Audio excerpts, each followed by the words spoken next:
আসসালামু আলাইকুম ওয়া রাহমাতুল্লাহ। সম্মানিত দর্শক শ্রোতা, কাছে দূরে দেশে প্রবাসে যে যেখান থেকে ভিডিওটা দেখতেছেন সবাইকে জানাই শেখ টিভি 99 নতুন পথ চলা চ্যানেলের পক্ষ থেকে আন্তরিক শুভেচ্ছা ও মোবারকবাদ। সম্মানিত ভিউয়ার্স, আপনারা হয়তো অনেকেই জানেন যে গতকালকে সৌদি আরবে পবিত্র ঈদুল আজহার চাঁদ দেখা গেছে। সেই হিসেবে আমাদের দেশে আজকে শুক্রবার বাদ মাগরিব পবিত্র ঈদুল আজহা অর্থাৎ জিলহজ মাসের চাঁদ দেখা যাবে বলে আশা করি ইনশাআল্লাহ। তো যেহেতু জিলহজ মাস আমাদের সামনে আগত এবং যেহেতু কোরবানি সামনে, সুতরাং এই জিলহজ মাসের ফজিলত, করণীয়, বর্জনীয় সম্পর্কে অল্প সময় সংক্ষিপ্ত আলোচনা করব। আমরা সকলেই মনোযোগ সহকারে ভিডিওটি দেখব এবং এখন পর্যন্ত যারা চ্যানেলটিকে সাবস্ক্রাইব করেননি চ্যানেলটিকে সাবস্ক্রাইব করে বেল আইকনটি প্রেস করে দিন। সম্মানিত ভিউয়ার্স, আল্লাহ তাআলা জিলহজ মাসের ব্যাপারে বলেন, ওয়াল ফাজর ওয়া লায়ালিন আশর, ভোরের শপথ এবং শপথ 10 রাত্রির।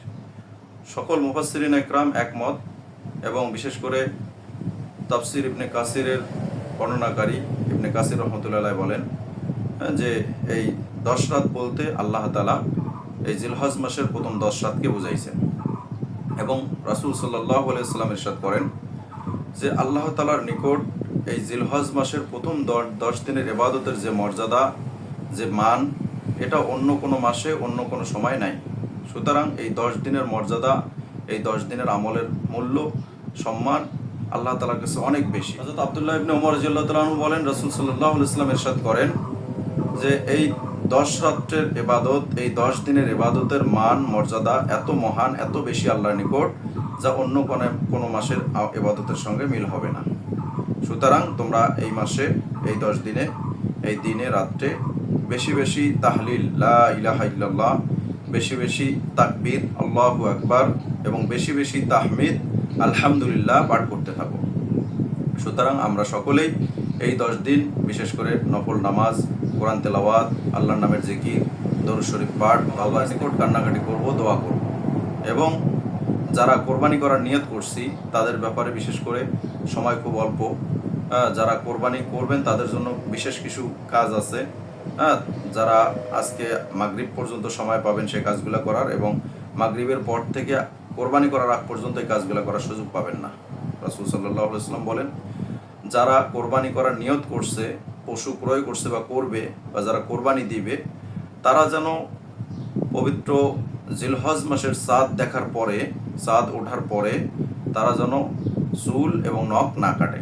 সুতরাং যারা কোরবানি করবেন, কোরবানি করার নিয়ত করছেন, তাদের জন্য চাঁদ ওঠার আগেই অর্থাৎ আজকে মাগরিবের আগেই আপনারা সকলেই নিজেদের হাত পায়ের নখ, মাথার চুল, গোঁফ, বগলের লোম, নাভির নিচের লোম, যেগুলো কাজ করার আছে এগুলো সব করে নেবেন।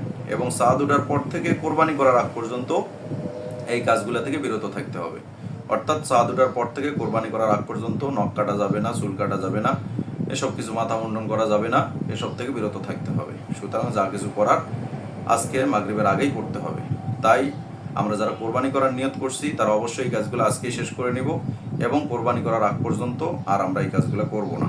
এবং যারা কোরবানি করার সামর্থ্য নাই, যারা কোরবানি করবে না, তারাও যদি সওয়াবের নিয়তে এই 10 দিন তারা যদি নখ না কাটে, চুল না কাটে, যদি তারাও কোরবানি হওয়ার আগ পর্যন্ত এই অবস্থায় থাকে, তাহলে তারাও কোরবানির সওয়াব পাবে। সুবহানাল্লাহ। এই জন্য আমরা যারা কোরবানি করব তারা তো এই সব কাজগুলো থেকে বিরত থাকবো, এবং যারা কোরবানি করব না তারাও যদি চাই তো আমরা এই কাজগুলোর থেকে বিরত থেকে এই সওয়াব পাইতে পারি। কিন্তু যারা কোরবানি করবে তাদেরকে অবশ্যই এগুলো মান্য করতে হবে। আর যারা কোরবানি দিবে না, যারা কোরবানি যাদের উপর ওয়াজিব হয়নি, তারা এই কাজগুলো করলে কোনো সমস্যা নাই, বাধা নিষেধ নাই, কিন্তু তারা না করলে সওয়াব পাবে। এই জন্য আজকে মাগরিবের আগেই আমরা নখ, চুল যা কাটার প্রয়োজন কেটে নেব। চাঁদ ওঠার পর থেকে আগামী ঈদ কোরবানি হওয়া পর্যন্ত আমরা আর এগুলো কাজ করব না ইনশাআল্লাহ। এবং সর্বোপরি যেহেতু আল্লাহ তাআলার হারাম মাস হলো 4টি, তার মধ্যে একটি মাস, শেষের মাস হলো এই জিলহজ মাস। আর এই মাসগুলোতে সমস্ত ধরনের অন্যায়, অশ্লীলতা, পাপ কাজ থেকে আল্লাহ তাআলা বিরত থাকতে বলছেন। তাই আমরা সর্ব অবস্থায় চেষ্টা করব সমস্ত অন্যায়, অশ্লীলতা, গর্হিতকর কাজ থেকে বিরত থাকব এবং এই মাসগুলিতে বেশি বেশি নফল ইবাদত যেগুলো আছে, কোরআন তেলাওয়াত, নামাজ, জিকির, তওবা, ইস্তেগফার, দরুদ শরীফ পাঠ, আল্লাহর কাছে কান্নাকাটি করা, এসব কাজ করব। এবং বেশি বেশি আল্লাহ রাসূল যে হাদিস বলছেন, তাহলিল লা ইলাহা ইল্লাল্লাহ, তাকবীর আল্লাহু আকবার এবং তাহমিদ আলহামদুলিল্লাহ, এই তাসবিহগুলো বেশি বেশি পাঠ করার চেষ্টা করব। আমরা সকলেই এই আমলগুলো করার চেষ্টা করি এবং নিজে জানি অপরকে জানার জন্য ভিডিওটা সকলের কাছে শেয়ার করে দেই। এবং যারা এখন পর্যন্ত চ্যানেলটিকে সাবস্ক্রাইব করেননি, চ্যানেলটি সাবস্ক্রাইব করে সাথে থাকুন। আশা করি সকলেই ভালো থাকুন, সুস্থ থাকুন। সবাইকে পবিত্র ঈদ উল আজহার অগ্রিম শুভেচ্ছা জানাই। ঈদ মোবারক। এবং সকলেই ভালো থাকুন, সুস্থ থাকুন, এই বলে ভিডিওটি এখানে শেষ করতেছি। আল্লাহ হাফেজ। শেখ টিভি 99 নতুন পথ চলা। নিত্য নতুন ভিডিও পেতে চ্যানেলটি সাবস্ক্রাইব করে বেল আইকনটি প্রেস করে দিন। ধন্যবাদ।